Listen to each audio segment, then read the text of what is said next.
nalobi na sana wileri na repetition mabele lisi na bodino nazotindelo sa unité benganga parti à 17h oli ataba 2000 kwanga 200 maonese ebele sako sana tendance na memono nzela lufoka solangola motambongo amoninga note saka kufa akopema Pasta Losako. Basandaka kaleso me masoko te. Pasta Losako. Mwasa moninga lekidi boka tabasheta nelengi. Pasta Losako. Yo kabaka pesa nga mwasi nona ndimake yo kabaka. Pasta Losako. Kopesa mwasi mbongo asa mbongo te koteka nyoso.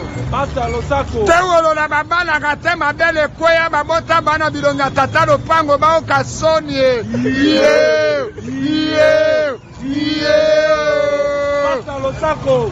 Ndokazala kandumba te kasalo kakamotakala. Pasta Losako. Konga monjemba loboko na kaleson. Pasta Losako. Yesu ne bulusi bomema ba pasteur. Pasta Losako. Liboso mbongo mo Kristo azate. Pasta Losako. Moninga tindiki ape tindika ye. Pasta Losako. Elonga mwana me mobala tata. Pasta Losako. Tewolo na bango ba okasoni.